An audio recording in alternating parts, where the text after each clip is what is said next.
Então, bom dia, pessoal. Vamos começar, então. Eu vou apresentar para vocês o que eu propus para essa semana, né? Para vocês, né? Que foi colocado lá para vocês no Classroom, né? Então, vocês estão vendo a tela aí, né? É a aula 9, a Revolução Russa de 1917, tá? Então, ela tem aí um fator muito importante, tá? Porque a primeira revolução proletariada, né, dos operários que são vitoriosos, né, eles derrubam o regime czarista na Rússia, tá? O regime czarista era um regime monarquista, né, absolutista, com características ainda, né, teoria do poder divino, né? A Rússia era muito atrasada na época, vivia ainda em situações do período feudal ainda, com servidão e tudo mais. Mas a partir no final do século XIX, o imperador começa a fazer algumas mudanças, né? E tenta reestruturar a Rússia nos modos capitalistas ocidentais, né? Isso provoca aí umas mudanças significativas, como o fim da servidão, né? A industrialização é baseada no capital estrangeiro, né? A gente vive aí esse momento do imperialismo, né? A exportação descendente de capitais, principalmente franceses e ingleses, né? Eles vão à Rússia, né? Em busca de novas opções de investimentos, né? Então, eles vão acelerar o processo de industrialização da Rússia. Isso vai fazer surgir um operariado russo, né? O proletariado russo, tá? Isso vai ajudar aí, né? Germinar dentro desse proletariado russo aí as ideias de Karl Marx e Friedrich Engels, né? Que são ideias socialistas, né? De uma revolução do proletariado, né? Porque o proletariado na Rússia, nesse momento, eles eram explorados, né? Baixos salários, longas jornadas de trabalho, locais de grande risco à saúde dos trabalhadores, né? Então, viviam uma miséria mesmo, né? Eram explorados igual os camponeses, né? Então, nós temos esse contexto aí da Rússia aí. Outra coisa também, as mudanças na Rússia, né, só poderiam ser feitas pelo imperador, pelo czar, né? Então, isso acarretou ainda mais uma situação muito difícil. Você tem a igreja ortodoxa com vários privilégios, você tem a nobreza com vários privilégios, enquanto o povo, em geral, quase que 90% da população é camponesa, vivendo numa miséria absoluta, né? Analfabetos, né? Então, isso cria uma situação de caos na Rússia, tá? Já no século XX, a Rússia se envolve numa guerra com o Japão, devido ao imperialismo. Eles querem anexar uma área da Manchúria, né? A Rússia também tem interesse naquela região, né? E entram em confronto. E a Rússia acaba perdendo esse conflito, perdendo essa guerra, e vai custar muitos homens, recursos, né? E isso vai levar a uma crise na Rússia, né? Aí nós temos aí, logo em seguida, o Domingo Sangrento, que é 1905, quando a população russa vai pedir mudanças, né? E aí ocorre um massacre das tropas imperiais sobre a população, pedindo para o imperador fazer mudanças, né? Isso vai provocar novas revoltas, greves, né? Uma dessas aí é o encoraçado Potemkin, que são os marinheiros que se unem à população contra o autoritarismo do czar, né? Devido aos maus tratos que os marinheiros também sofriam dentro da marinha russa, né? Aí a Rússia entra na Primeira Guerra Mundial, se dá mal, né? Ela se dá mal na Primeira Guerra Mundial, chega em 1917, a crise é insuportável, né? E aí começam os movimentos para derrubar o czarismo na Rússia, né? Aí nós temos a Revolução de Fevereiro, que é uma revolução moderada, liderada pela burguesia, pelo partido mencheviques, que é um partido que era unido aos bolcheviques, que era um partido só, né? Que era o partido POSD, né? Que era o partido, né, que tinha aí, né, as ideias, né, as ideias socialistas, né? Mas aí eles são divididos, né? Porque um queria, né, as mudanças, né, as mudanças gradativas, enquanto o outro queria as mudanças radicais, né? Que eram os bolcheviques. Então se instala em fevereiro, né? Os mencheviques assumem o poder, instala um governo provisório. Esse governo provisório não retira a Rússia da guerra, mas promove algumas mudanças, como a anistia política. Isso faz com que Lenin, líder do partido bolcheviques, retorne à Rússia. E aí ele começa a desenvolver, né, uma campanha contra os mencheviques, contra o governo provisório, porque ele não retirou a Rússia da guerra e o custo estava sendo muito alto ao povo russo, né? Ele desenvolve as teses de Abril, né, que é paz, terra e pão ao povo russo, né? A paz, retirar a Rússia da guerra, né? A terra, fazer uma reforma agrária, com isso dar o pão para que o russo possa comer, né? Para não morrer de fome, né?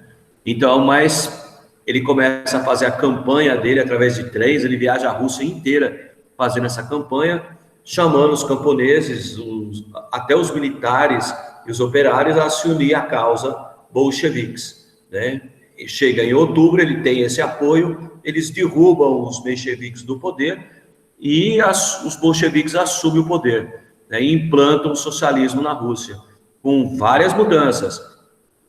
Confiscam as terras da nobreza, da igreja, do Estado, fazem a reforma agrária, confiscam as propriedades das empresas estrangeiras, os bancos, as grandes corporações, eles confiscam e entregam tudo isso aos sovietes, né, que eram os comitês de trabalhadores, né, e de militares também, que foram criadas após a Revolução de 1905. Esses sovietes aí eram um tipo de um sindicato, né, que representava as classes trabalhadoras da Rússia. Então ele começa a entregar esses bens, né, de produção, né, para os sovietes, tá? Mas não vai ser muito aceito. Aí explode uma guerra civil, né, entre os russos brancos, que defendem as ideias, que querem o restabelecimento da monarquia czarista, né, e é apoiado também pelos capitalistas, né, pelos mencheviques, e os vermelhos, o exército vermelho, que é apoiado pelos bolcheviques, os camponeses, militares que aderiram ao movimento, e os trabalhadores urbanos, né, os proletariados. Aí Lenin, para enfrentar essa guerra civil aí, ele vai implantar o comunismo de guerra, que confisca tudo, alimentos, tudo, para manter o exército na luta. E ele acaba sendo vitorioso. Em 22 cria a União Soviética, né, implanta a NEP, uma nova política econômica, que tem características capitalistas, né? E aí a Rússia começa a se recuperar. Mas logo em seguida ele morre. Aí começa um conflito para quem vai assumir o controle da Revolução, né, ou da União Soviética, entre Stalin e Trotsky. Stalin acaba ganhando e aí vai implantar o stalinismo na Rússia. Ok? Estou parando de maneira geral isso aí, explicando para vocês, que vocês vão ver isso no livro também. Tá? Vão ver isso no livro. Eu coloquei um texto aqui, ó, um texto complementar, né, falando para vocês sobre a Revolução Russa. Tá, ó. Esse texto, tá, Lenin, né, meu? Aqui embaixo Stalin, a bandeira, né, a foice e o martelo, representando os camponeses e trabalhadores, a bandeira vermelha, né? Aqui, ó, CCP é a União das Repúblicas Socialistas Soviéticas, que é criada por Lenin em 1922, ó, tá? Com diversas regiões do antigo Império Russo, né, ó. Então, vocês vão ver isso aí, tá? Então, eu coloquei isso aqui. Coloquei também um especial muito legal sobre a Revolução Russa, tá? Muito bacana, o especial da Revolução de 100 anos da Revolução Russa, que vai inspirar vocês a desenvolver os trabalhos. Vai ter muitas ideias aqui bacanas, de imagens, né, meu? E aí, ó, o Império Russo, Ivan, né, o terrível, ele que vai formar o Império Russo, né, criando o czarismo, né. Aí nós temos a família Romanov, que ficou 3 séculos no poder, ó, assume o poder em 1913 e só vai sair em 1917, né, ó. A servidão, que eu havia falado para vocês, começa a surgir na Rússia as ideias marxistas, né? O Partido Social Democrata Russo é fundado com ideias marxistas. Aqui estão os partidos mencheviques, né? O Partido Social Democrata, ele é dividido em 2, os mencheviques e os bolcheviques, tá? Olha lá, ó. O partido se divide em moderados e os bolcheviques considerados a área dura, uma área radical. Em 4, nós temos a guerra contra o Japão, que eu havia dito para vocês. Em 5, nós temos o Domingo Sangrento, né, em que a população é massacrada pelas tropas russas, né, imperiais. Tá? De 6 a 14, aí, ó, a oposição é perseguida, mas em 14 explode a Primeira Guerra Mundial e a Rússia entra na guerra. Né? Lenin já começa a fazer a campanha, né? Mas nós temos aí, no primeiro momento, o governo provisório, que vai assumir em setembro, né? Aqui é o governo provisório. E aí, em 17, nós temos o golpe dos bolcheviques, que vão derrubar o governo provisório e implantar o socialismo na Rússia. Então, você tem aqui, ó, é muito interessante isso aqui, ó. Então, eu achei muito interessante isso, eu coloquei o link para vocês acessarem.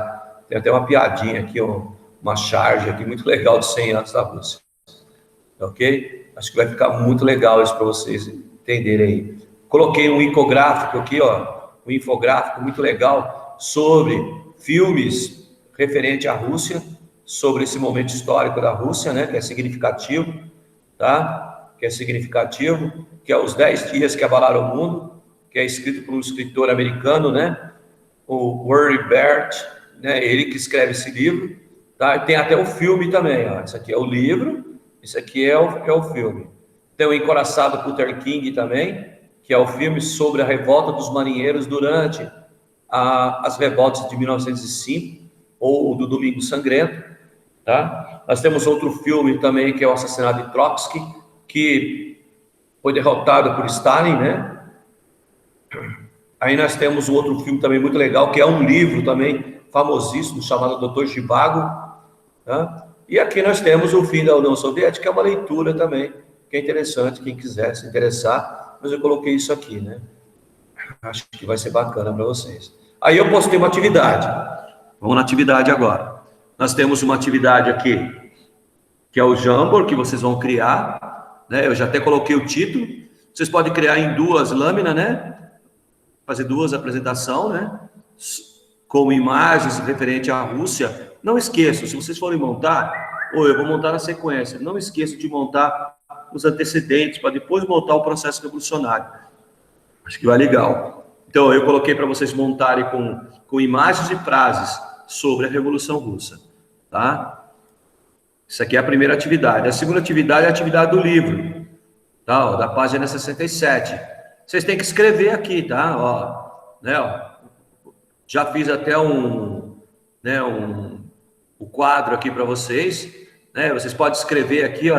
Depois que vocês escreverem aqui, ó, vocês selecionam, vem aqui e justifica, para ficar tudo certinho, tá? Acho que vai ficar. E aqui você pode escrever à vontade, porque ele vai descer o espaço aqui, ó. Você pode descer aqui, ó, lá, ó. Ele pode ficar maior também, ó, lá, ó. Viu? Tá? Ele fica maior. Vocês escrevem aqui, ó, a liderança na Revolução de Fevereiro e a de Outubro. Os principais fatores que levaram à Revolução de Fevereiro e à Revolução de Outubro. E os regimes implantados. Qual foi o regime implantado na Revolução de Fevereiro e na de Outubro? Tá ok? Procure enviar os 2 juntos, porque fica melhor também para mim verificar o trabalho de vocês. Não esqueçam de copiar a pergunta, ó, copiar e responder. Copiar a pergunta e responder, ó. Copia a pergunta e responde. Mesma coisa aqui, ó, tem que copiar o enunciado aqui, ó. Então, eu já montei, é uma cópia para cada aluno, então você pode clicar lá e fazer, que vai ser salvo no teu Google Drive. Na hora de enviar, é só ir lá e enviar e postar, tá? Já tem um trabalho postado aqui, ó. Tá? Eu vou dar uma olhada aqui, ó. E aí eu vou orientando vocês. Né? Foi o João Vitor que entregou. Entregou 2 anexos aí. Vamos ver o que ele fez. Vamos usar como exemplo aí para a gente poder fazer a correção. Tá? Esse primeiro não tem nada. Tá, ó. Não tem nada. Enviou e não tem o trabalho, ó. Então precisa fazer o trabalho. Tá? Atividade do livro didático, vamos ver. Aqui, ó, ele não copiou. Aqui tá errado. Ele não copiou a pergunta aqui, ó. Tem o início da pergunta lá, ó. Tem que copiar. Você tá online aí, João? Ele não tá, ó. Tá, ó. Precisa copiar a pergunta. Tá, ó. Tem que copiar, ó. Ó, não terminou de responder também. Tá?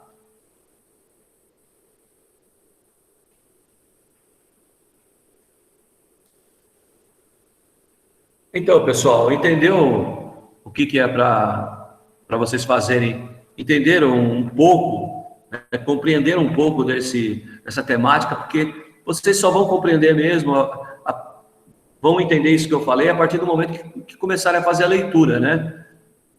E a leitura. Eu vou postar um vídeo depois lá no mural que vai ajudar vocês a compreender melhor esse conteúdo, né? E isso vai ajudar vocês aí numa boa a fazer as atividades também, tá? Acho que vai colaborar com vocês aí e muito para resolver essa atividade.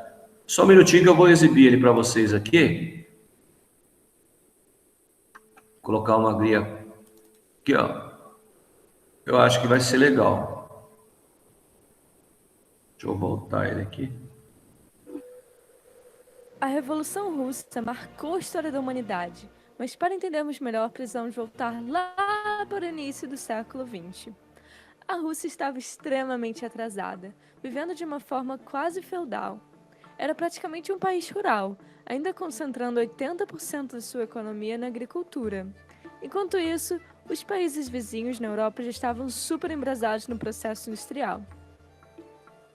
Os trabalhadores viviam em grande miséria e pobreza, pagando impostos super altos para manter o sistema czarista de Nicolau II. O czar era tipo um rei da Rússia. Ele governava de forma absolutista, ou seja, com todo o poder em suas mãos, sem nenhuma constituição ou algo que o parasse. Nicolau II não se preocupava nada com as demandas sociais e populares. A sua família, os Romanovs, estava no poder há mais de 300 anos, gerando uma gigantesca dinastia de uma família que fazia tudo para se manter no controle. A palavra czar vem de referência no antigo Império Romano do Oriente mesmo, já que remete a César, que era uma palavra justamente para definir um título real, e não um nome.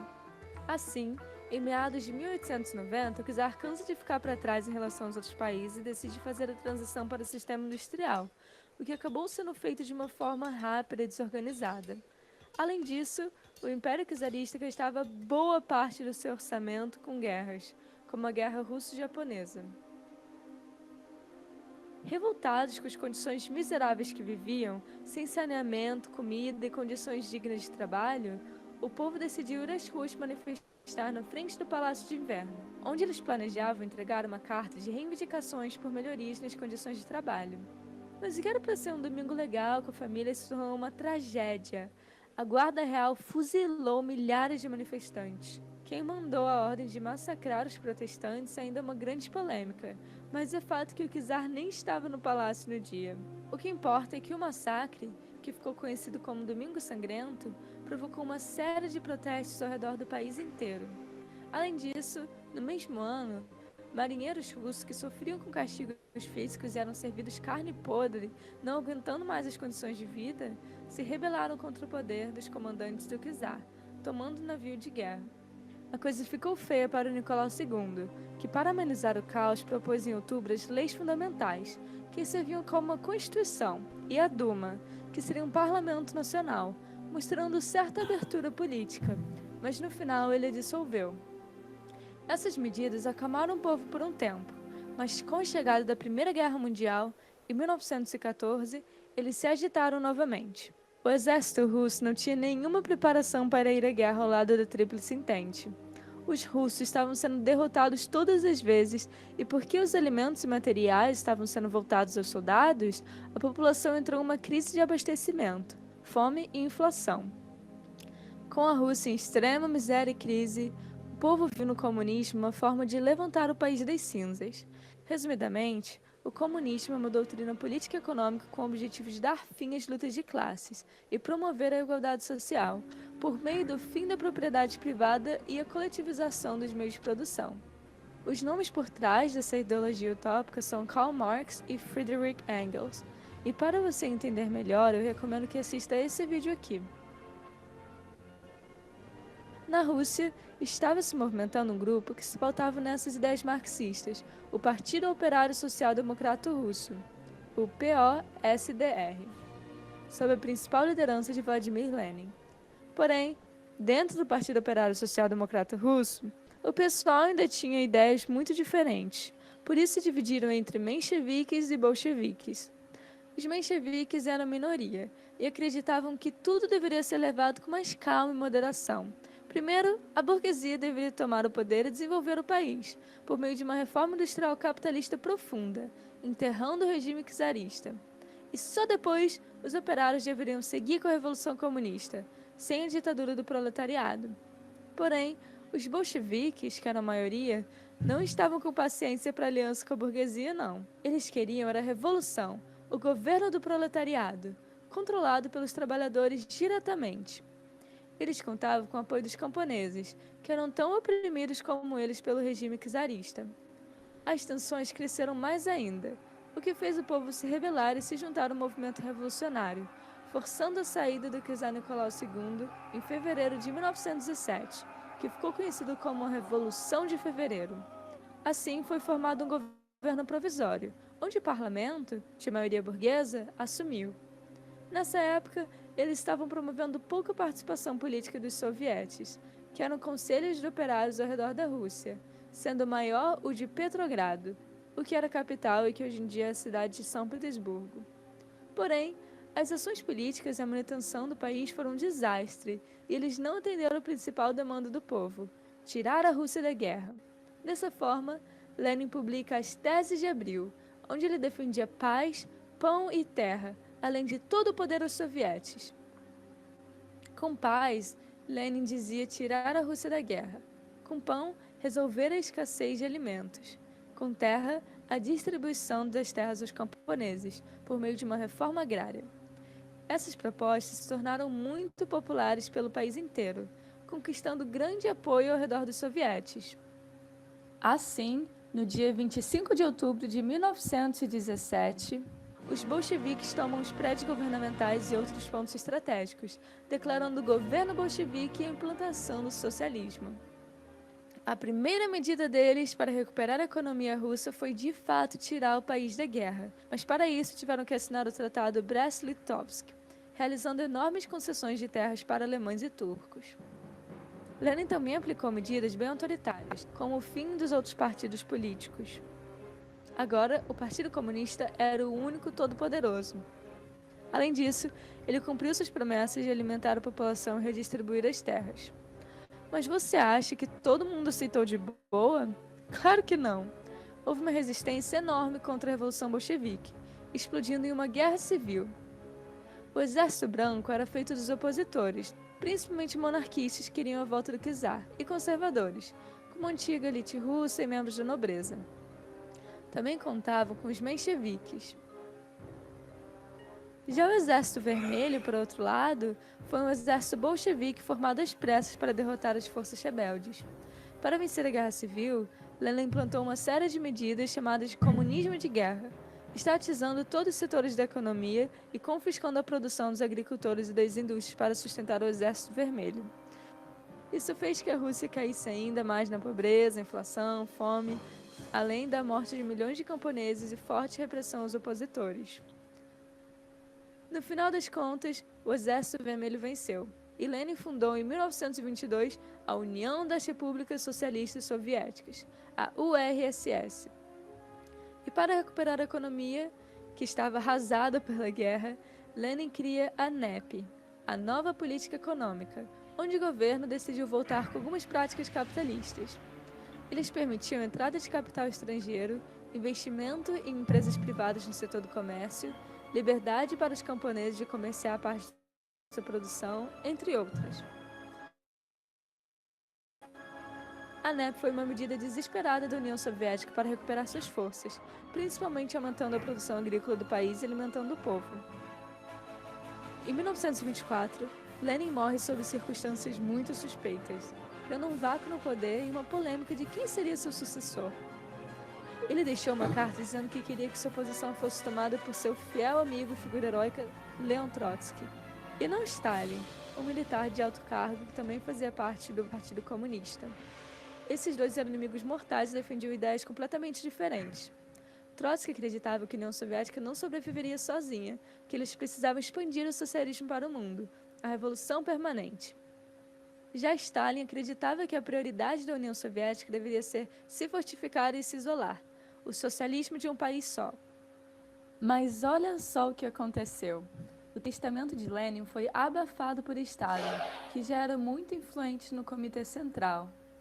Assim, ele passa a assumir maior poder e autoridade na União Soviética, até mandando seus espiões matarem Trotsky em 1940, enquanto ele estava exilado no México, onde teve um caso com a pintora Frida Kahlo. Mas voltando ao assunto, Stalin promoveu uma série de medidas conhecidas como stalinismo. A mais importante foi a criação de um estado de terror, com a perseguição de opositores políticos por meio do assassinato deles em dois gulags, que eram campos de trabalho forçados na Sibéria. Também foram bastante perseguidos fiéis e figuras religiosas, por meio de campanhas anti-religião, além da censura à informação. As principais medidas foram a planificação da economia, ou seja, centralização da economia no Estado, além de abolir a NEP e criar os planos quinquenais. Quinquenais significam que acontecem a cada 5 anos, ou seja, a cada 5 anos eles seguiram metas específicas para desenvolver o país. Stalin focou muito na industrialização, avançando muito as áreas de metalurgia, siderurgia e energia elétrica. Outra medida marcante tomada por Stalin foi a coletivização forçada das terras, que é a expropriação das pequenas e médias propriedades privadas para transformação em cooperativas e unidades estatais. Como resultado disso, em 1928, na URSS, 90% das propriedades agrícolas foram reduzidas, causando um enorme prejuízo de alimentos. A produção de grãos caiu consideravelmente, e a quantidade de gado disponível foi reduzida pela metade. Isso gerou uma grande crise pela falta de alimentos, que resultou na morte de milhões de pessoas, conhecida como Grande Fome de 1932 a 1933. Na Ucrânia, a onda de fome proposital foi considerada uma forma de genocídio contra os kulaks, camponeses mais ricos que resistiram muito à coletivização das terras. Esse evento matou aproximadamente 4 milhões de ucranianos. Peraí, a gente está esquecendo algo muito importante que aconteceu nesse mesmo período de tempo. É a crise de 29. Com a queda da Bolsa de Valores de Nova York, os Estados Unidos entrou em uma grande depressão econômica. O mundo inteiro teve suas economias fortemente impactadas, mas e a União Soviética? Tio Stalin cresceu mais ainda. Pelo fato da economia da União Soviética ser fechada e não fazer acordos comerciais internacionais, eles não dependiam tanto assim dos países vizinhos, já que produziam tudo o que precisavam no próprio território de forma sustentável. Essa vantagem que a URSS teve, enquanto o mundo inteiro estava quebrado, fez com que ela se tornasse uma superpotência, conseguindo entrar como aliado importante na Segunda Guerra Mundial e depois como uma das nações mais poderosas do mundo durante a Guerra Fria. O governo de Stalin foi duradouro, já que ele usava e abusava da perseguição aos opositores, terror e propaganda para manter sua imagem de bom moço. Tudo parecia estar dando certo para ele, até que a Segunda Guerra Mundial explode e a União Soviética se posiciona ao lado dos aliados.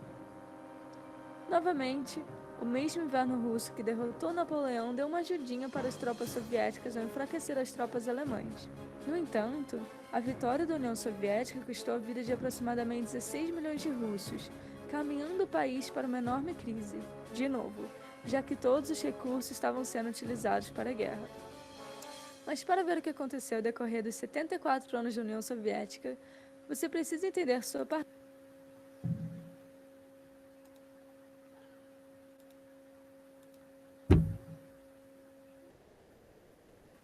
Eu acredito que agora deu para dar uma luz maior ainda, né? Para iluminar vocês a compreender a Revolução Russa e a importância dela, né?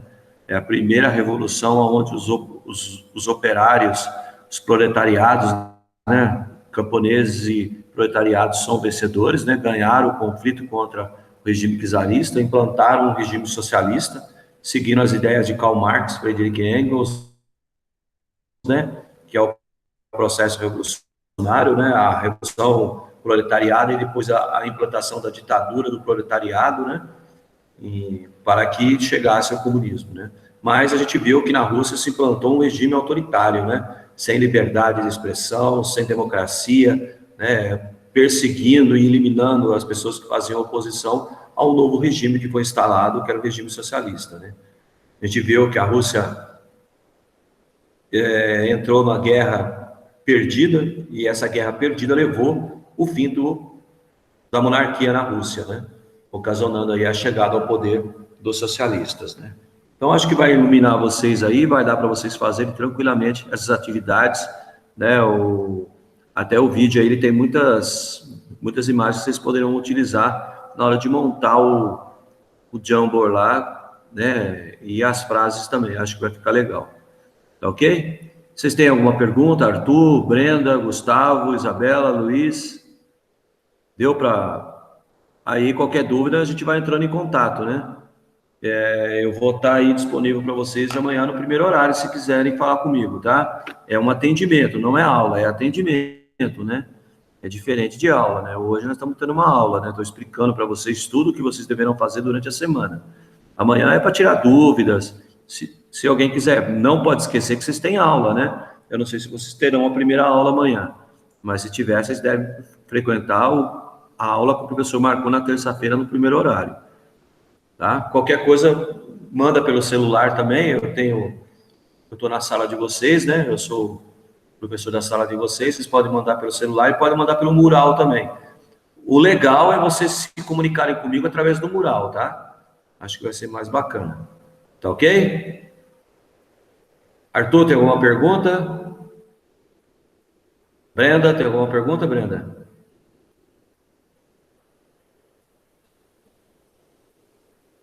É um costume, né? Chamado de igualzinho de cidadão, né? Ô cidadão, né? Eles faziam isso, eles chamavam de camaradas, né? Não de servos, mas mudou o nome, né? Sai de servos para camarada, né? Antigamente, na Revolução Francesa também, eram súditos, mudou para cidadão, né? Então, eles chamavam o cidadão, né? Que era o sentido de cidadania, né? Que estava sendo adquirido. A mesma coisa é camarada, companheiro, né? Pessoa que está junto, lutando. É um tipo de uma gíria. Isso mesmo, um tipo de uma gíria, né? Não é uma gíria vulgar, né? É um termo que se usa para dizer aquele que é próximo de você, que tem as mesmas ideias de você, tá? Que tem os mesmos conceitos, né? A mesma ideologia, né? Então, é um companheiro, é um camarada que luta junto com você, né? Foi o termo que os revolucionários utilizaram, né? Brenda, tem alguma dúvida, Brenda? Deu para pegar os lances aí que eu passei? Vamos ler, Isabela. Tá ok, Isabela? Você pode abrir o microfone, tá? Quem quiser falar, pode abrir o microfone. Aí, bacana. Luiz Otávio, deu para fazer, Luiz Otávio? Você viu que você vai ter que dar uma... Não, foi o João Vitor que fez, né? Então vai ter que dar uma mudada lá. O João Vitor vai ter que dar uma reformada no trabalho dele. Depois eu mando lá.